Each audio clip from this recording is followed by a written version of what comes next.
네, 서동수의 글로벌 마켓 리더 메리츠증권 서동수 대리와 얘기를 나눠보도록 하겠습니다. 안녕하십니까? 예, 안녕하세요. 네. 자, 서동수 대리가 오늘 준비한 이슈들 어떤 내용들인지 먼저 확인을 해보도록 하겠습니다. 자, 먼저 첫 번째 이슈입니다. 전 세계 증시 파티에 대해서 좀 얘기를 나눠보도록 하겠습니다. 네. 자, 전 세계 증시 파티 정말 이렇게 표현을 해도 무리가 아닐 정도로 고르게 좀 흐름이 좋았던 그런 모습입니다. 상해 증시 4,000선 드디어 돌파를 했고요. 미국도 18,000포인트 안착을 했고 우리 증시마저도 지금 지난주 금요일 날 지금 글쎄요 올해 들어서 가장 큰 폭의 코스피 상승률이 아닌가 이런 생각이 드는데 자, 이런 부분들 좀 얘기를 좀 나눠봐야 되겠습니다. 전체적인 흐름을 좀 짚어주시죠. 예, 전 세계 중앙은행들의 그 양적 완화 기조가 지속적으로 좀 유지되는 그 컨센서스가 모아지면서 전 세계 증시들이 좀 많이 올라가는 모습들을 많이 보여줬었는데요. 국내 증시도 물론 2080포인트 정도까지 올라섰는데 사실 2000포인트 대비해서는 한 4% 정도밖에 상승을 못한 상황. 연초 대비해서 10% 오르긴 했습니다만 전 세계 분위기 속에서는 아무래도 상대적으로 약했던 양적 완화 모멘텀이라든가 여러 가지 중앙정부의 스탠스가 조금 우리 증시에는 힘을 주지는 못했었는데 그에 비해 전 세계 증시는 굉장히 많이 오르고 있다. 특히나 가장 많이 오른 증시라고 보시면 상해 증시가 될 수 있겠습니다. 그렇죠. 4,000포인트를 돌파하는 모습들. IPO 기업들이 대거 질비하게 늘어지면서 지난주 좀 조정이 있지 않겠느냐 이렇게 예상을 했었는데 전혀 조정 없이 신규 계좌 건수가 폭발적으로 늘어남과 동시에 상해 증시도 전혀 조정을 보여주지 않고 올라가는 모습들을 계속 보여줬었다. 올해 초부터 해서 30% 이상 3,000에서 4,000포인트를 쉬지 않고 달려오고 있었고 연간으로는 12개월 동안 89%나 오르는 상당히 강력한 모습들을 전 세계 증시에서 확인을 하실 수가 있었습니다. 네. 전체적으로 보면은 글쎄요. 이 투자자들이 조금 더 과감해지지 않았나 이런 생각이 듭니다. 위험 자산에 대해서도 상당히 좀 두려워하지 않는 이런 모습을 좀 보여주고 있는 것 같아요. 예, 지금 완전히 불마켓이라고 보시면 되겠습니다. 네. 그냥 유동성, 돈이 찍어내는 대로 증시로 자금이 유입이 되고 상승으로 이어지는 모습을 보여줬다고 보시면 될 것 같습니다. 네. 일단 중국 증시 같은 경우에는 지난주에 좀 조정에 대한 이야기를 살짝 언급을 해주셨었는데 맞아요. 이번 주 15일에 이제 성장률 발표가 또 있습니다. 여기서 또 한번 흔들리진 않을까 이런 전망들도 함께 나오고 있는데 주요 국가별로 좀 외신 반응 좀 같이 살펴주실까요? 예, 이제 블룸버그에서 이제 가장 강한 세 개국, 중국, 일본, 유럽, 미국 이런 식으로 4개국 정도를 얘기를 했었는데요. 네.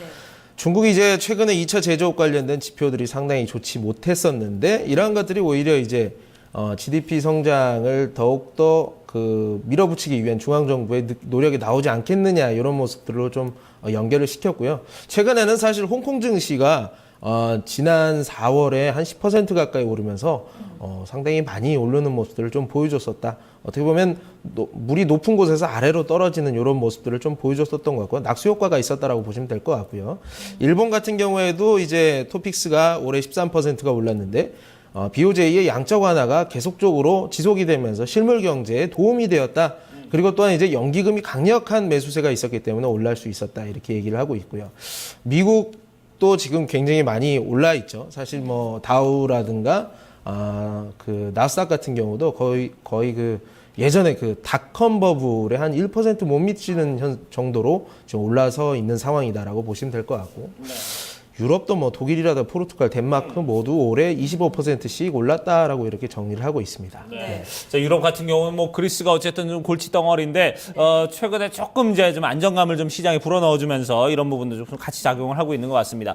자, 그러면 이제 앞으로 좀 어떻게 이런 장세가 좀 계속돼서 이어질 수 있을지 그리고 이제 어떤 증시를 우리가 좀 더 좀 눈여겨봐야 될지 이런 부분 파급력 좀 살펴보도록 하죠. 일단 결론적으로 글로벌 증시 강세장은 어느 정도 지속이 된다. 이번 20일경에 있을 FOMC 회의가 더 이상 금리 인상을 시점을 앞으로 당긴다는 이런 우려는 좀 사그라지지 않았나 이런 생각이 좀 많이 들고요. 네. 첫 번째 그림을 보시면 지금 전 세계 증시들이 상당히 많이 올라 있습니다. 이 표를 보시면 뭐라고 해야 될까요? 이제 파란색 점이 지금 현재 상태. 그러니까 과거에 이 가로, 세로축으로 이렇게 돼 있는 선에서 파란색이 현재 PER 상태라고 보시면 돼요. 지금 거의 전 세계 모든 증시들이 그 지금 역사적으로 거의 신고점을 내고 있는 상황들이다라고 보시면 될 것 같고요. 여기 아직 미치지 못하고 있는 두 증시가 일본하고 중국, 뭐 한국 이런 식으로 러시아 이런 식으로 나와 있습니다. 그래서 여기서 그래도 좀 단연 눈에 띄는 것들이 좀 실물 경제에서 플러스가 나오고 있는 일본 그리고 중국 그리고 한국 같은 경우는 펀더멘털 계산이 조금 이루어지긴 쉽지는 않을 것 같은데 일단 러시아 이런 순으로 좀 보시면 되는데요. 일단 유럽, 미국을 한번 보시면 미국 최근에 GDP 성장률 컨센서스가 계속 떨어지는 모습들을 좀 보여주고 있습니다. 사실 강달러라든가 여러 가지 저유가 이런 여건들로 인해서 컨센서스가 많이 떨어지는 상황에서 아무래도 기준금리 인상이 좀 뒤로 밀릴 것이다라는 이러한 강력한 컨센서스가 시장에 작용을 하고 있는 것으로 좀 보여주고 있고요. 유럽 같은 경우는 최근에 GDP 성장률 컨센서스가 최근 들어서 상당히 높아지고 있는 모습을 좀 보실 수가 있을 것 같습니다. 그리고 또 다음 그림 보시면 유럽의 첫 번째 그림 보시면 최근 유로존의 경기 신뢰 지수라든가 아니면 제조업이라는 서비스업 PMI 같은 경우 실질적으로 양적 완화 한 달밖에 안 됐는데 지속적으로 좀 좋아지고 있는 모습들 좀 보여주고 있다. 그 가운데서 누가 제일 좋냐? 유로화 약세로 인해서 가장 큰 수혜를 받고 있는 국가로 지금 첫째로 꼽는다면 독일이 되지 않겠나 이렇게 싶습니다. 그래서 유로에서는 아무래도 독일 쪽을 좀 관심을 많이 가져가야 될 것 같고요. 다음 일본 시장 역시 GDP 성장률 컨센서스가 계속 높아지고 있는 모습들을 좀 보여주고 있습니다. 여기서 계속 좀 우상향하는 모습들을 좀 보여주고 있는데요. 다음 그림 같은 경우는 글로벌 일본 첫 번째 그림 한번 보시면 엔화는 지금 역사적으로 가장 약세되어 있는 상황이고요. 이런 것들 수출 기업들 이익 성장에 계속 도움이 되고 있다. 이런 것들은 실질적으로 근로자들의 임금 상승과 이어지면서 소비를 부스트업 시킬 수 있는 좋은 촉매가 될 것으로 좀 기대가 지금 되고 있는 상황이고요. 특히나 그 다음 그림 보시면 경상수지 같은 경우도 지속적으로 흑자를 보여주고 있다라고 보시면 되고요. 마지막 중국 시장 보면 GDP 성장률이 사실 좀 떨어지고 있는 것은 좀 사실입니다만 제가 분명히 그 양적인 특수성이 있다고 그랬죠. 미국을 다음으로 해서 미국이 한 65%에 달하는 GDP 수준이 아직도 연간 7%에 달할 정도로 성장을 하고 있다는 것은 굉장히 대단한 것이다. 최근 들어서 EPS 성장세가 지속적으로 이루어지고 있는 모습들을 볼 수 있다, 확인할 수 있다. 중국, 일본, 유럽 중심에서 독일 증시를 우리가 주목할 필요가 있다고 보시면 되겠습니다. 네. 강세장의 원인은 유동성에 대한 어떤 기대감이 꾸준히 지속되고 있다. 그 가운데서 지금 일본과 유럽 그리고 미국, 중국까지 합세해서 모두 강세장 이어지고 있습니다. 이런 부분을 조금 더 지속될 것이라는 전망 함께 체크해 보시면서 지속적으로 저희가 또 이슈들 점검해 드리도록 하겠습니다. 첫 번째 이슈 여기서 마무리 짓도록 하고요. 다음 이슈 함께 확인해 보시죠. 네, 두 번째 이슈는 일본의 비뚤어진 역사인식에 대해서 좀 얘기를 나눠보도록 하겠습니다.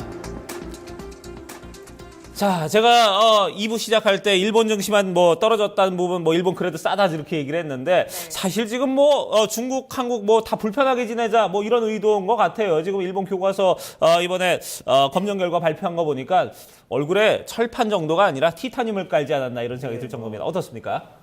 중국 저번에 그 관광객 그 유물에 낙서한 거 제가 돌 플러스 아이 말씀드렸는데 네. 그 수준을 훨씬 넘어서는 수준이지 않나. 굉장히 솔직히 이게 웃을 만한 일이 아닌 것 같습니다. 그렇습니다. 예. 일단은 교과서 18종 모두 한국이 독도를 이제 불법 점거하고 있다. 이렇게 얘기가 나왔다고 합니다. 굉장히 좀 당황스러운 상황이고 또 한국과 더불어서 중국 시민단체에서도 들고 일어서고 있는 그런 상황입니다. 외신 측 반응 좀 자세하게 좀 살펴주세요. 일단 월스트리트저널 따르면 1937년 난징 대학살, 중국의 난징 대학살이 있었죠. 네. 이런 것들이 이제 이런 걸로 인해서 일본이 국제적인 비난을 받았다라는 표현을 좀 삭제하면서 조금 이렇게 논란이 커졌었고 네.